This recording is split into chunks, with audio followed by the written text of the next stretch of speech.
કડાણાના વડાછાપા ગ્રામ પંચાયતમાં રસ્તા અને નાળાની કામગીરીમાં લાગ્યા ભ્રષ્ટાચારના આક્ષેપ।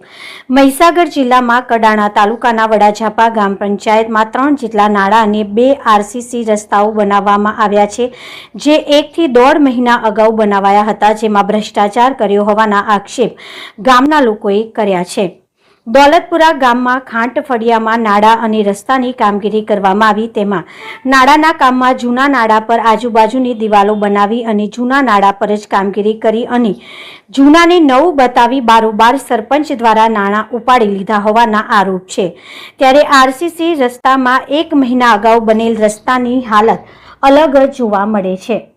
ગામના લોકો કહી રહ્યા છે કે અમારા ગામમાં રસ્તાની કામગીરીમાં સરપંચે નવી ટેકનોલોજી વાપરી છે, જેમાં રેતી કપચી સિમેન્ટનું મટીરિયલ મિક્સર મશીનમાં લાવી પાથરી દીધું છે અને વરસાદ આવે એટલે પાણી પડશે ત્યારે પાકું થઈ જશે તેવી કામગીરી કરવામાં આવી છે। આ બાબતે ગામના અરજદાર દ્વારા તલાટી તાલુકા વિકાસ અધિકારીને પણ રજૂઆત કરવામાં આવી છે, પરંતુ કોઈ તપાસ ન કરતા ગામના લોકોમાં રોષ જોવા મળી રહ્યો છે અને તપાસની માંગ કરી રહ્યા છે અને જો તપાસ નહીં કરવામાં આવે તો મુખ્યમંત્રી સુધી રજૂઆત કરવાની ચીમકી ઉચ્ચારી છે। ત્યારે સરપંચ દ્વારા કરવામાં આવેલા કામોમાં તંત્ર દ્વારા રસ ધરાવી ખુરશી છોડી તપાસ કરવામાં આવે તેવું ગ્રામજનો ઈચ્છી રહ્યા છે।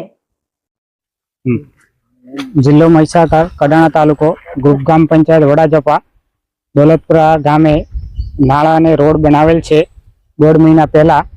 તો જૂનું નાળું અમારા પોતાના ખર્ચે નાખેલા, એના પર એ લોકોએ 10 થેલી સિમેન્ટ વાપરીને નાળું બનાવેલ છે, એ પણ હાલ જર્જરિત હાલતમાં છે અને વરસાદ પડશે તો એ 100% તૂટી જવાનું જ છે।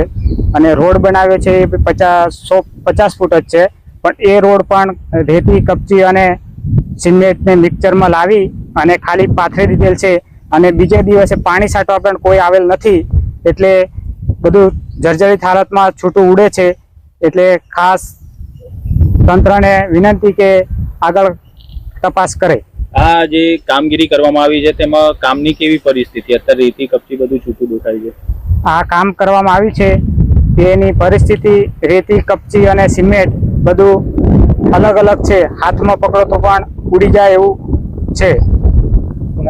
પટેલ નરેશભાઈ પરસોત્તમ, તાલુકાના કડાણા તાલુકો, જિલ્લો મહીસાગર, ગ્રુપ ગ્રામ પંચાયત વડાછાપા અને ગામ દોલતપુરા, એમાં નાળાના કામમાં એવો ભ્રષ્ટાચાર કે આગળ જે નાળો બનેલો એ નાળાને ખાલી 10 થેલી સિમેન્ટ વાપરી અને 2 બાજુ દિવાલો કરી અને જૂના નાળા પર નવો નાળો કરી અને 1.5 લાખ રૂપિયા ઉપાડ્યા। એવા 3 નાળા કર્યા અને 2 રસ્તા કર્યા 1 લાખ 1.5 લાખના। એ ખાલી રેતી કપચી સિમેન્ટ એ બધું મિક્સ કરી મિક્સરમાં અને લાઈને પોથરી દીધું અને બધું સૂકું, કોઈ પાણી બાણી કશું નહીં। અત્યારે દેખો તો તમે એમને ખુલ્લું છે અને વરસાદ પડે તાણે આ સિમેન્ટ પાકો થશે અને તાણે આ પાકો રસ્તો થશે।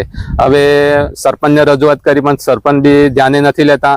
જિલ્લા તાલુકા વિકાસ અધિકારીને અમે અરજી આપી પણ તાલુકા વિકાસ અધિકારી બી પણ ખુરશી છોડીને સ્થળ પર ચકાસણી કરવા પણ આવતા નથી। એટલે અમારે આ તમને ટીવી માધ્યમથી જાણ કરવા પડેલ છે।